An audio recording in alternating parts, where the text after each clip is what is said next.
welcome to the next episode of the Teralon Talks podcast. I'm Perkins. I'll be your host today. And today we've got on our very own Julian and Guy. Hello, guys. Hello. Hi. Pleasure to be here. Yeah, so today we're going to keep this one fairly, brief, I guess. A little bit shorter than our usual episodes, but we'd like to just do an update on all the things that we've been doing at Teralon. I don't think we've had an update in a while, and we've been doing quite a few big projects that I think have pushed a few boundaries as far as how the company's been operating in the past. So yeah, we'll talk a bit about what we've been doing here, a bit about our growth that you guys have seen, and yeah, we'll go from there. So where should we begin? Well, why don't we? I mean, roughly chronologically. Yeah, I guess Huel slow motion came first. So. Yeah, we did a pretty big, big. It was sizable shoot for Huel, but we pushed a few boundaries and did some stuff that we had never done before. So we were filming super slow motion on a Phantom Flex 4K, and I think we were filming 1,000 frames per second. So that's a lot of frames. It's a lot of frames. A lot of data. Yeah, I can't remember how much data we shot, but it was a lot. Maybe 4 terabytes in a day, something like that. How many seconds of footage was that, do you think? In real time or in real time? In real time, I have no idea. Not much. I think it was only like a couple of minutes total, right? Yeah, it would have been. Yeah. That's crazy. No, well, yeah. I mean, it was one of the more technical shoots because when you're filming that slow, you need a lot of light because, without going too deep into the technical details here, but your shutter speed is going to be very fast. So 1,000 frames a second, you're at, I guess, a 2,000th of a second shutter speed. And yeah, you need a lot of light for that. So yeah, help me out here, guys. No, with the Huel shoot, I think that's the first time as a company you guys have taken on slow motion in that like super slow motion. Am I correct? Yeah, well, we've done. I mean, obviously, we have cameras that can do like 240 frames a second. That's become. I mean, that's more of like a consumer slow motion versus. Yeah, these days definitely. Mm-hmm. Back when I first got the FS700, a camera that we used to have, then that could do 240 frames a second in HD, and it was like, whoa, that's really slow. But like that was like 7 years ago, and now it's like, yeah, that's pretty much almost every camera can do that. So what's the advantage of shooting something that slow at 1,000 frames a second? Like, why did we choose to do that for Huel? What was it about it? Because it looks really cool. It's different. The theory behind it was that Huel posts a lot of ads on social media, right? So, and with those ads, you need the first 2 or 3 seconds to be as eye-catching as possible to stop people scrolling past it. And there are several different ways of doing that. One thing you can do is to have something that people, from a perspective or something that people don't necessarily see every day. Top-down shots, flat lays are pretty good for that because when do you ever look at your desk like perfectly top-down? So that's why those kind of images will do pretty well. And you'll see a lot of those in ads on social media. But another thing that's quite eye-catching is something that's moving really, really slowly that you wouldn't normally see that slow. A perspective that you would never normally get. Yeah, it's just something really different. I mean, you're seeing something that the human eye would never be able to see. Yeah, so that's eye-catching. That's why we chose to do this. And it was a bit of a experimental shoot for both us and for Huel, in that we'd never worked with those kind of cameras before. The theory of it is the same as any other camera, but there are some technical difficulties in that you need way more light, a lot more space, larger crew, things like that. But it was experimental in that for us it was something new, and for Huel as well. And I suppose we started small. I mean, it's by no means a small shoot, and it does involve a lot of budget, and we can kind of touch on that briefly in a bit. But yeah, we didn't go crazy on set design and things like that, because a lot of the budget had to be put into renting the extra lights that you need, renting the extra space, and renting all the crew, paying the crew. Yeah, I mean, at this level, with the amount and the power and the quality of the lights, the space that you need, the camera the camera itself, all the peripheries that go with that, like it's just all like far rarer, more in demand, and more expensive, basically. So yeah, so it was kind of how we approached the shoot. It was fairly casual. We just said, okay, well, we'll get the crew, we'll get the camera, we'll get the location, we'll get some fuel, and then we'll quite important. Yeah, and then we'll just make up a fuel shaker and do some stuff in slow motion. So we storyboarded a few things, but beyond that, it was just quite experimental. As in, we'll just go and have fun with some slow motion cameras and splash some fuel around into some glasses, and see what happens. More as a means to, I guess, for both you and for them to see what was possible to do. Yeah, with future and then ideas. And then they're now using that footage in ads, and they'll be collecting data on it. And if it performs well for them, then I'm hoping we can do more, bigger and better, more of that. So yeah, I mean, it was good fun. It's always nice to do something new. You're constantly learning. Nice to do something you haven't done before, and just like slow motion is just really, really cool. Yeah. Right. So, it's so that cool. was fun. As far as the crew goes for that shoot, you were director for that shoot. So, if I'm correct, that was one of the bigger shoots that you've done as like a Teralon sanctioned and produced shoot. I think the crew was like 12 people, 13 people. Yeah, I don't think it's the largest crew we've ever done, because we've had, I don't know, probably close to 20 people in some shoots, if you include models and hair and makeup and all that. Yeah, we had a lot of help from the guys at Love High Speed. They were really kind in that. I mean, they're usually used to working with people way larger than us, and working on Hollywood movies and that kind of stuff.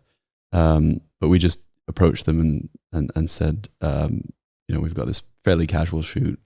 We want to try out some stuff. Can you work with us and help us out? And they did. They took on, for them, what would be quite a small shoot, I suppose. But they were happy to do it because it was just kind of a more casual thing. I should probably translate this for people who are not in the film industry. So we had, myself as a director, Jason as camera technician and director of photography. Then we had the lighting team. So we had a gaffer and a spark. Then we had a first AC, so camera assistant. We had a drink stylist and their assistant. And as far as crew goes, as far as the base crew goes, that's it. We also had yourself, Perry. You were there doing behind the scenes. I was also there as an extra pair of hands. I was just hanging around. It's my first day back off holiday, and I just turned up and I was like, yeah, this is good. This is great. Well done. Keep doing what you're doing. You're there to lift the heavy stuff. Well, I ended up building an IKEA table in the beginning of the day. So that we didn't use. Yeah, that we didn't use. So that was my some contribution. So we gave Guy an IKEA table, similar to the way you give kids some crayons and paper in a restaurant to keep them occupied. So yeah, Guy was there loitering. Veronica was there helping produce it all, and making sure everything's running smoothly on the day. And then of course we had the clients. So we had a couple of people from Huel there as well. Yeah, so there were quite a few of us in the room. It was a big studio. Maybe if we're doing a video version of this podcast, we can throw in some behind the scenes pictures. Yeah, we can do that. Okay, so if you're listening to this on Spotify or wherever, then have a look at the YouTube version. Okay, so yeah, moving on to the next project. There's quite a big project in the spring early summer that Guy took on, and let him tell you a little bit about that. Yeah, so we're not going to say exactly who it's for, but for a large corporate law firm, and we've worked with them before, and we were brought on to basically make a hero film for some parts of their basically showcasing some very specific parts of their business that they're really proud of. And that was so I was directing that. That was one of the larger projects that I've worked on. And we made the decision to bring in more crew, more skilled people, better cameras and better gear and stuff, because we wanted to make it look really good. Because we're always trying to find opportunities to increase the quality and do better for clients. It was good fun. It was a pretty big learning experience, I think, as well, working with the crew. Get to learn a lot from, really skilled people like Toby Harris, who was the DP on that. And also it's just a pleasure to work with a lot of skilled individuals who are all working towards one kind of creative goal. Funnily, I got really sick with food poisoning like the week before it happened, and I just and so I think shout out to Veronica as well, because she basically had to step in and do like the last minute, a lot of the pre-production. Pre-production. Yeah. As with always with these things, it's like coming down to the last few days, everything's just finally getting sorted and the paperwork's getting done and final decisions are being made, and then I was just out of action. So Veronica ended up doing it, which was quite funny. So I was quite tired and stressed to begin that shoot, but it went well. So yeah, a lot of fun. What kind of said it was quite a big learning experience in what ways? So, well, with this one particularly, it was trying to navigate creative ideas and a larger crew around a corporate environment, which can be more restrictive for health and safety reasons, for branding reasons for them. So it was, navigating that and just making sure that we got what we needed for the brief and the storyboard whilst working around those restrictions. It was probably the biggest one for me. Cool. I guess it was, I was on that shoot doing some behind the scenes stuff as well. For me, that was the first big, full crewed shoot that I'd really been on. So that was fascinating, for someone like me to see who hadn't really seen it before. So yeah, and just using the kit that we had rented in and stuff as well. Some nice stuff there. Some really nice stuff. Yeah, do you want to mention any Alexa, of that? Yeah, shot on the Alexa Mini LF. Zeiss Supreme Primes. The Zeiss Supreme Primes, yeah. Because we went back and forth with Toby, the DP, on exactly what lens. Sorry. You right? we went back and forth with Toby, the DP, on what lenses to use, and he was again super helpful on picking that. So yeah, that was the main thing in the camera department, and then Charlie Gafford had all of his lighting kit, and that was great. But yeah, it was really pushing the boat out in terms of our rental kit as well. Cool. So yeah, another big project, push you guys. I think next up we've got, do you want to talk a bit about Eto over there, Julian? Yeah. Well, maybe Body Track comes first. Yeah, Body Track, I guess, was right before that. Chronologically. So yeah, we did a shoot for a company called Body Track, who make this really cool piece of technology. It's just, in essence, it's a small earpiece that you put in your ear, and it connects to this communication package, which is like the size of a cell phone, and you just clip that onto your belt, and it'll read all your vital signs, so your heart rate, body temperature, heat, stress, fatigue, things like that, and then it sends all of that to a dashboard, so you can have someone in the control room looking at the stats of a team of, say, firefighters or whatever, and they can predict if someone's about to pass out from heat stress or something, and they can like pull them out and say, go sit down, have an ice cream, and and chill for a bit. Yeah, so that was a shoot to kind of give them a starter pack of content for use on their various branding outlets, website, etc. So half of that was a photo shoot here in the studio. The other half was a video shoot over in Kennington Film Studios. Yeah, that was pretty cool. Yeah. Was there anything, I guess, unique to that shoot that you hadn't done? Yeah, there's not a whole bunch new there. The one thing that really did stand out to me was the set design we did around their sort of desk and dashboard and control room setup. That looked quite cool in the studio. But yeah, beyond that, it was fairly standard stuff. Went really well, smooth shoot. Fairly small crew. It was just me. Veronica was there on a couple of the days as well. Then we had 2 models, makeup artists. Well, 4 models actually, because like 2 models for the photos section of the shoot and 2 models for the video part. And then the client. And then we had the in-house gaffer at Kennington Film Studios who was very helpful. So shout out to them. Yeah. Also, I think we have to say thank you to Stephanie and her team at Think Feel Do, because they actually put us in touch with BodyTrack. Initially, actually introduced us because they were doing some other work for them. And yeah. But yeah, I mean, also the shots and stuff that I've seen of that look really good. Well, hopefully we can share them soon. They're still kind of being edited right now.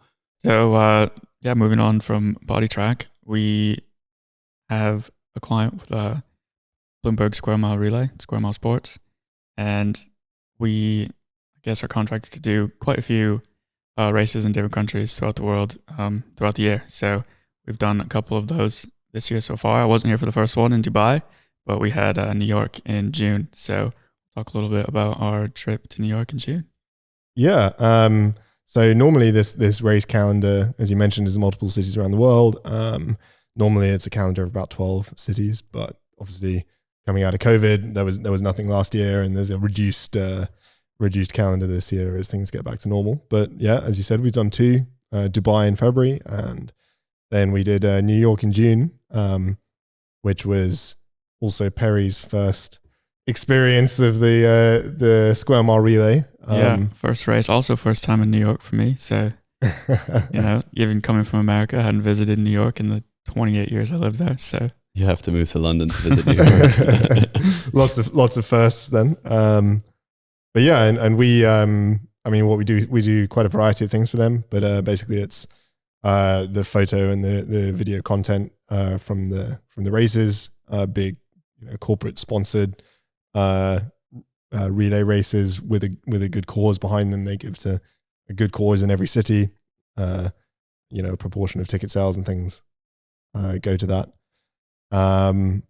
And yeah, and then we also do some social media for them, which is actually your role, Perry. So that's trying to take our high-end kind of content production skills in photo and video and make it a smoother pathway, getting straight from the camera out onto social media immediately, so that the quality is higher than someone just doing everything on their phone. But right. Yeah, I think the idea is to essentially take over those social media channels and kind of do almost like a live press event kind of thing for like 48 hours or so. And that just allows us to do our professional content with our cameras and stuff rather than just running around with the smartphone and posting straight to Instagram or Twitter or whatever that is. And yeah, I think we've gotten some pretty good results from that so far. That was my first one. It's a bit of a whirlwind of a day for sure. It's very, very, very fast paced. The whole event is a running race, which runs in quite like intense. 50 minutes total, but it's a very intense, 6-hour period with the hours leading up and the hours after. Yeah, because Julian because Perry hadn't joined us in February. Julian did I got to do the Dubai one. The socials in Dubai and left me at home for New York. But yeah, they did well, and for both Dubai and New York, the feedback on socials and everything has been really good. Their metrics, their data looks great from what I've seen, and content, all the photos and video look really good as well. So I think a great success. And hopefully we've got another four more races this year. And then hopefully 2023, the more of a full race calendar returning. But later this year, we will be doing the London race, our home race, obviously. And then Singapore, Sydney, and Sao Paulo, not in that order. But yeah, so a lot of fun and traveling ahead for those as well. Have they all been? Have those all been confirmed? Yeah, they're all confirmed and announced. So yeah, it's public knowledge. Yeah, Okay. we're not going to get in trouble for saying that. Yeah, so New York, a lot of fun, crazy trip in there for like less than 3 days. Fly in, don't get much sleep. Yeah, I think they all tend to be pretty crazy trips with the amount of travel and just how fast paced the actual event is. So that's cool. It's a fun client. Obviously allows for a lot of travel, which who doesn't like to do that? Absolutely. So, yes, moving on from the Bloomberg Square Mile Relay, we've also been working. Well, I think mostly Guy has been handling quite a few clients in the quantum computing space. So yeah, I'll brief you on that. It's a little bit over my head. Well, I mean, you've actually worked on some of it as well, so you've got a bit of an understanding of it now, I think. But yeah, also quantum computing over your head. Come on, yeah, it's not rocket science.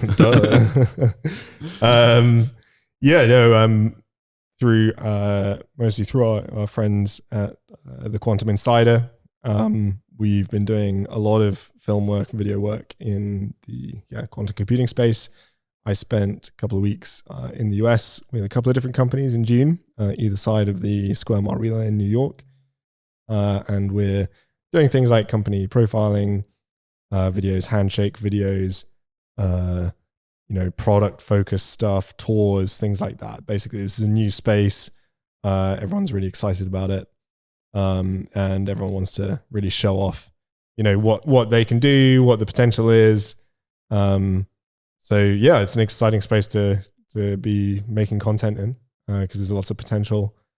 And it's a really interesting, esoteric kind of topic as well. So yeah, a lot of fun with that. It looks cool too. Yeah, like I don't think I've shot anything to do with quantum computing, but from what I've seen, like looking at the footage that devices you got, and like the cold tubes and the refrigeration. It is pretty cool. Yeah, it can be quite cinematic as well. It does. Yeah, I mean, sometimes when they're explaining what the different pieces of equipment are, it's like this. You just made all those words up. That's not real. The plumbers. Plumbers, exactly. I mean, we have adiabatic dilution refrigerators. Bless you. Para. I think some of them actually did have to make up those words. They invented these things. I think parasynthetic salt pills or something like that. But yeah, no, a lot of fun to do that kind of stuff. And again, traveling for it as well. The travel, that reminds me, you were pretty much gone the entire month of June. Had a pretty crazy schedule. You were in Denver, then back to London. It was blissful. Back to New York, back to London, then back to Denver, then back to London. June was a heavy travel schedule. I was pretty tired by the time we got to July. So yeah, but no, it's always fun to do it. Yeah, what the boss has to do for work. Well, I mean, that might actually segue before we move on to some other projects. Is one of the reasons that Perry was not, because Perry could have been going and doing some of those, but one of the reasons is definitely for the second quantum one was because you were taking some time off because I was originally slated to kind of do that second one in Denver, but yeah, I took a couple of weeks off because I got married. So yeah,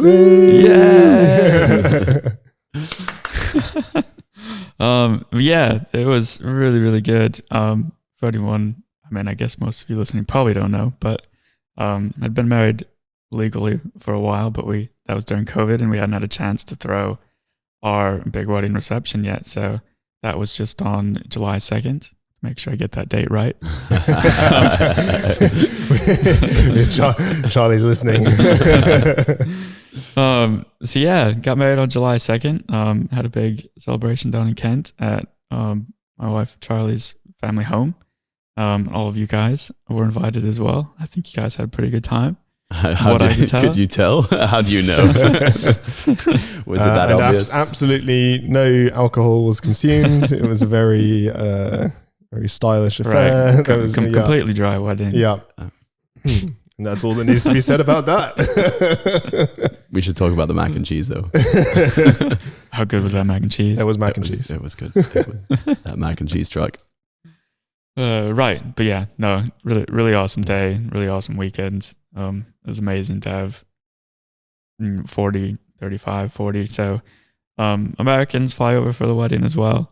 Just to have all my family and friends in the same place in England, and to be the reason for that celebration and for that amount of people getting together to support you. It was a really, really cool week there.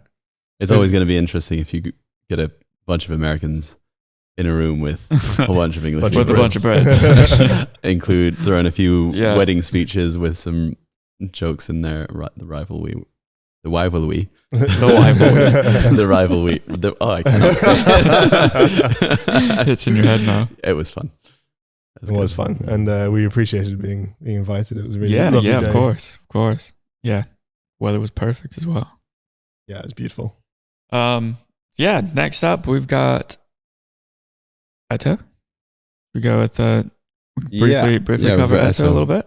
Yeah, so this again is another project that's still in the editing phase. For those who don't know, Eto is a wine decanter that not only looks great and very high end and very swish, but it also can preserve your wine. So once you're done drinking, say, half of the bottle, you just press down on the top and it flushes all the air out and seals your wine, and you can keep it for another 2 weeks without it going off. And yeah, it's just great for if you want to start a bottle of wine during the week and finish it at the weekend or the following week or something. It's really good for that. So that's my sales pitch for Eto. Hey, there are clients who may as well, do Buy me a favor.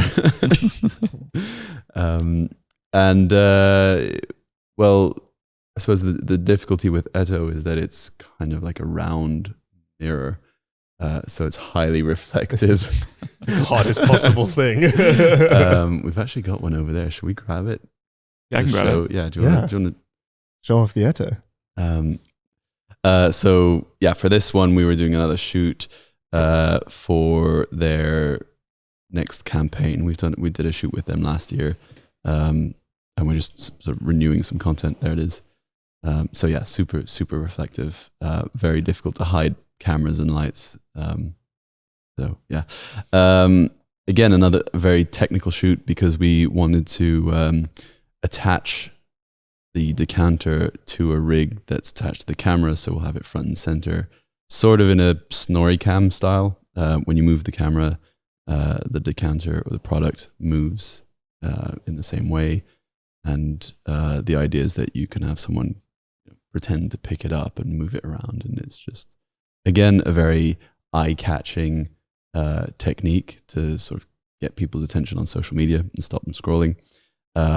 But it did mean that the camera had to be very close to this, to the product. So yeah, reflections. So that was one challenge. Second challenge we had that day was probably the heat. It was. How hot was it? Oh, it was so hot. It was. Someone told me it was the hottest day in England ever. Ever? Yeah. No.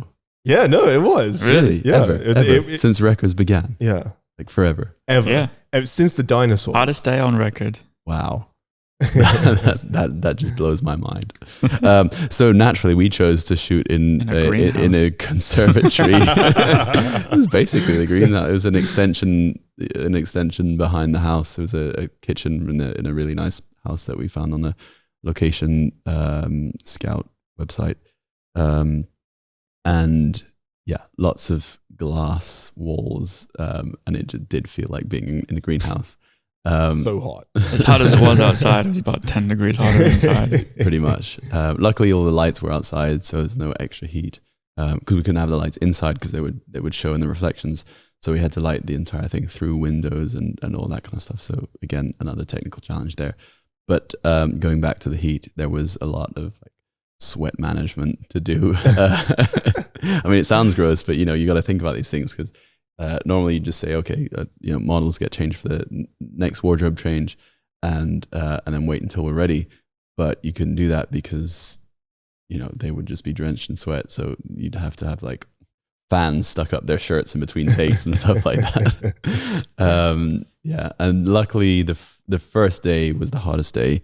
The second day was the day where we blacked out all the windows with thick sheets of plastic tarp to make it look like it was a night scene.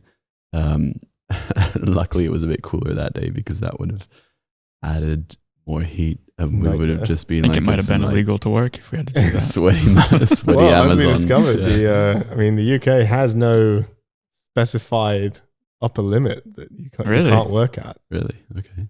Never had to deal with it before, I suppose. So you're not getting off that easy. Nice try though.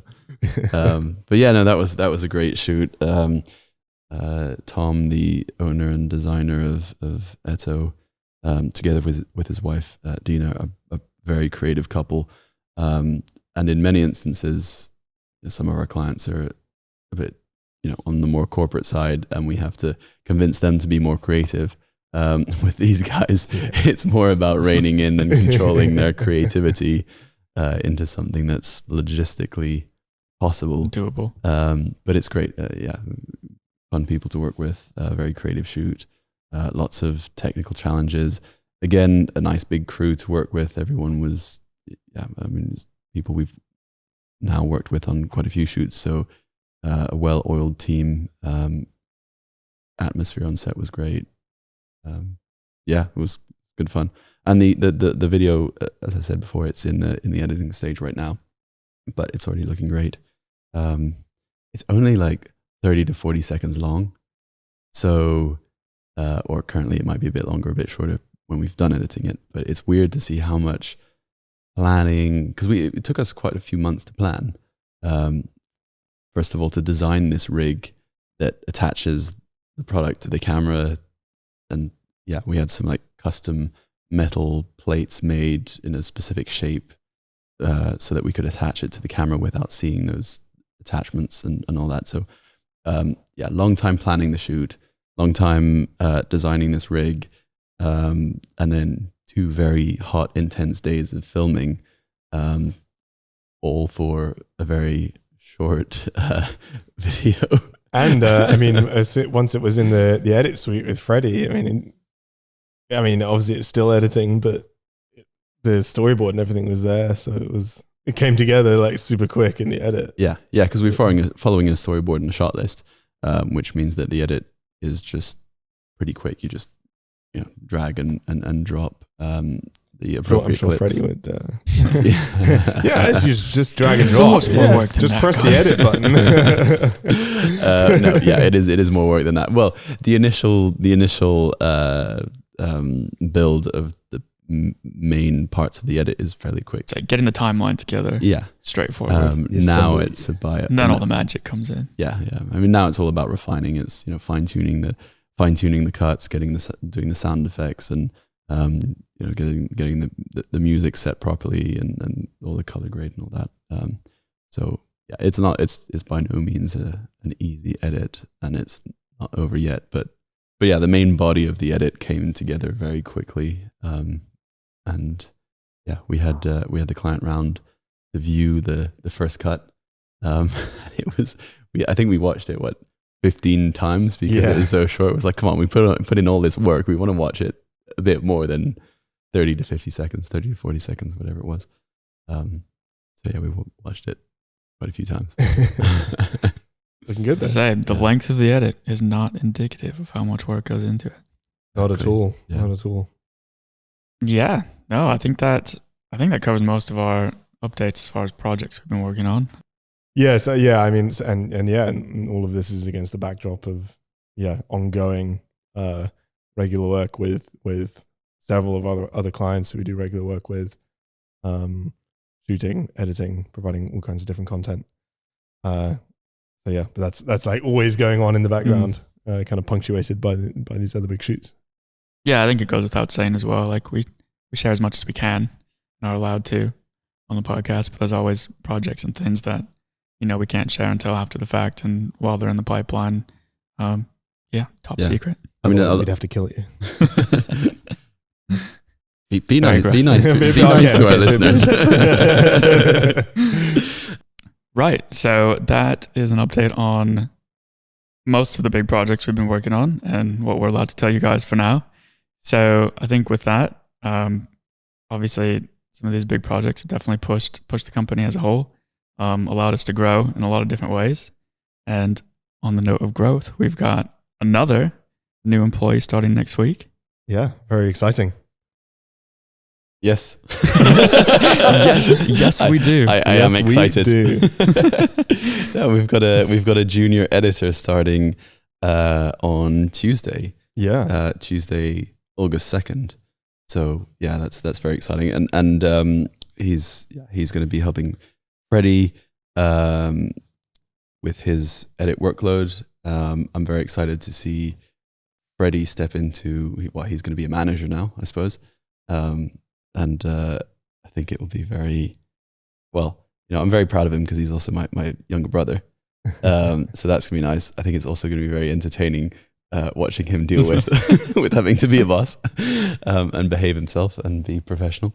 Well, I think that's also on the general theme of growth. I think that's obviously we're growing as a company, but I think especially over the last few months, everyone's been kind of taking on more stuff individually. People have been growing skill sets. You know, Veronica took on a load of stuff with some of these big shoots and has really built a skill set.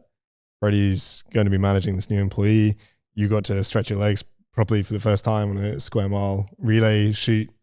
And we were both kind of challenged as I think directors as well with bigger stuff. So lots of growth all around. Growth is good. I think as well for people who have been following you guys for quite a long time. I think you guys took a bit of a break podcast for a while. So, you know, for that absence when it was just you two and Freddie, to someone who's just jumping into the podcast now and all of a sudden we're 6 people, that's a big form of growth for a lot of people looking in. I think that's because of the challenges and the risks and the bigger projects you guys have been willing to take on and put yourselves in that way. Because if you hadn't, then there wouldn't be a need to hire these people in. So yeah, so I think it's all very exciting and onwards and upwards from there. Looking forward to it. Exciting. Yeah, thanks for listening to this episode of Teralon Talks. Next up, we've got Toby Harris coming in. We've mentioned him in this podcast. He's been our DP on a couple of shoots for us in the past. So we've got him coming in to talk about his story and we'll see where that dives into on that episode. But yeah, thanks for listening, and we'll see you on the next episode.